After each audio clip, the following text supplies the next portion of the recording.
WrestlePro fans, I am longtime independent wrestling fan Robert. In Our House was a great way for WrestlePro to kick off 2020 from Rahway, New Jersey. There was a pre-show match which began the night, which saw the Jersey Muscle Jock Steve Gibkey defeat Prince Josiah. Great to see Steve Gibkey getting booked, and hopefully WrestlePro will book him in the future. And the main show began with a very good opening match, which saw Retro Anthony Green take on Gigolo Justin in a match which saw Gigolo Justin defeat Retro Anthony Green. Second match of the night was very competitive as well, as we saw the Handsome Devil Alex Reynolds take on VSK, and VSK ended up defeating the Handsome Devil Alex Reynolds. And after the match, VSK asked for the microphone and saying that he's been I forgot what he basically said. He mentioned he's the Creative Pro Wrestling Champion, and he felt he deserved a shot at some gold. Out comes Kevin Matthews, and he introduces his new assistant because he said he's been loaded with work since taking over the day-to-day operations. He's introduced his assistant, Clipboard Jimmy. Unless I'm mistaken, Clipboard Jimmy used to be a part of Job Security in the past. And Kevin was saying to VSK, you think you deserve it. The crowd thinks you deserve it. And Kevin was saying, I don't think you deserve it. And VSK and Kevin got a little short slap fest. And Kevin was saying, VSK, you want opportunity, you want this. You're going to get it on March 28th. And then Kevin, before leaving the ring, Kevin tells VSK, you know what your opportunity is? The winner of tonight's Gold Championship match faces you March 28th. Back to the action, we then saw the Collection, Nikos Ricos, and Wrecking Ball Legursky coming to the ring by Vicious Vicky and the Amazing Graysons, as they took on Freaks and Geeks, Chris Avery Kuling and Brandon Downey, in a fun tag team match, which saw Nikos Ricos and Wrecking Ball Legursky defeat the Freaks and Geeks. And early in the matchup, the referee caught Vicky trying to trip Kuling, was it? And the referee ejected Vicky from ringside. I forgot what the Graysons said to the referee, but then the referee decided to eject the Graysons from ringside. After Legursky and Ricos got the win, they called for Vicky and the Graysons to come back to the ring, and Vicky's telling the Graysons to use a chair on these guys, and she hit as I was trying to say,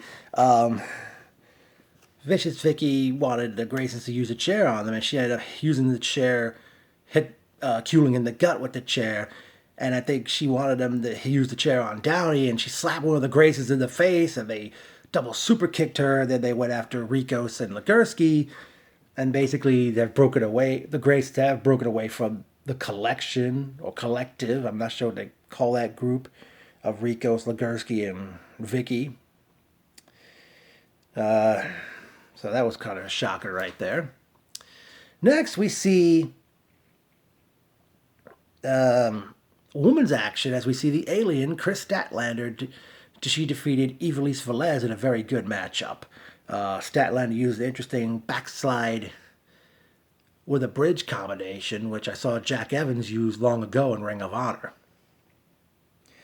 And next up was a singles bout, as we saw the one-legged wrestler Zach Gowen, who came to the ring to the late Tom Petty's Running Down a Dream, as he went one-on-one with Bobby Wayward, who was now sporting a new look and new gear.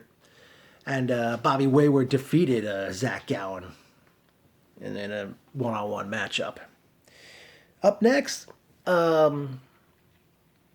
we saw Craig Steele and Danny Doring, Dastardly Steele, defend the Tag Team Championship against Ronnie Moses and Malcolm Moss, Job Security, in a pretty good matchup. I forgot what happened at one point. There was somebody knocked the referee down inadvertently.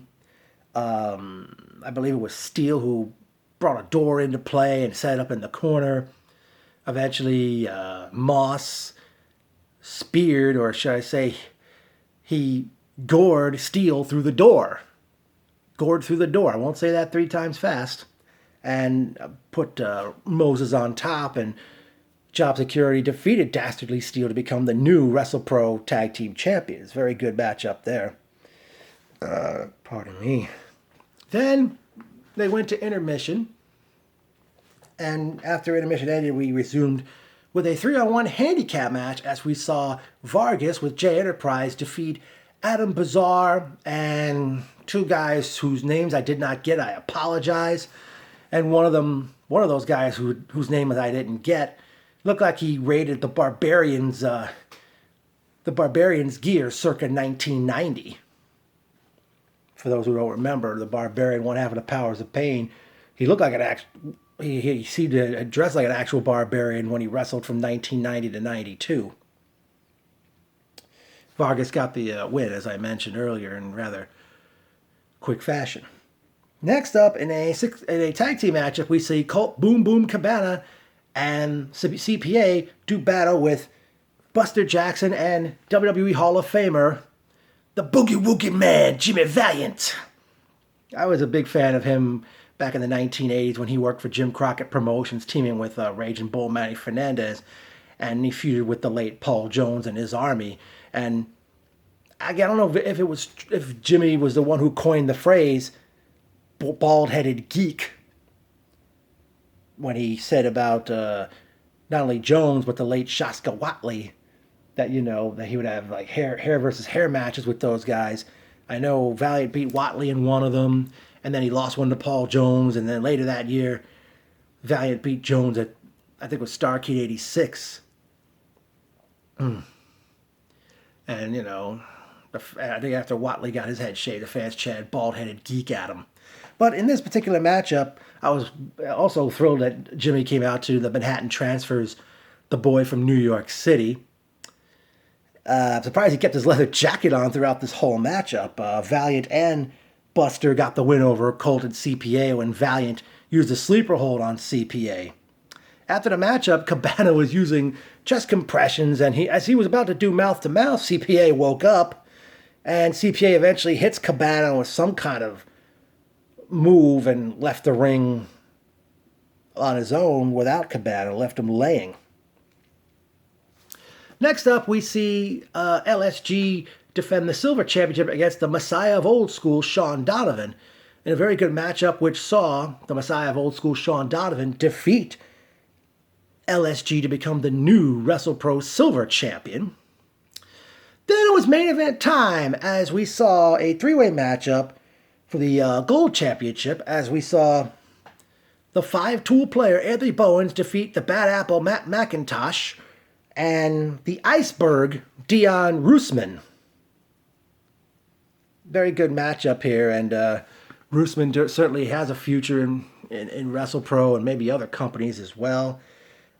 Great night of wrestling for WrestlePro to kick off their 2020, even though they had a show in Union, New Jersey in late January.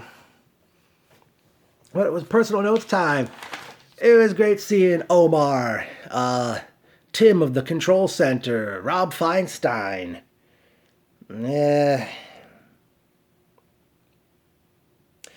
Tim, man, as I was telling you when I bought those t-shirts from you, 500 Level looks like a pretty good company to making all those shirts. I picked up a Undertaker t-shirt and a Sergeant Slaughter shirt. I mean, among other shirts he had was Roddy Piper, Bam Bam Bigelow, Steve Austin, Ricky Steamboat, Iron Sheik, Lex Luger, Chief Jay Strongbow. Man, it was so much. I mean, hopefully, and Tim, as I said, I'll message you about, see if you could try to vendor at other wrestling promotions once I figure out which ones that may or may not be interested in having you there.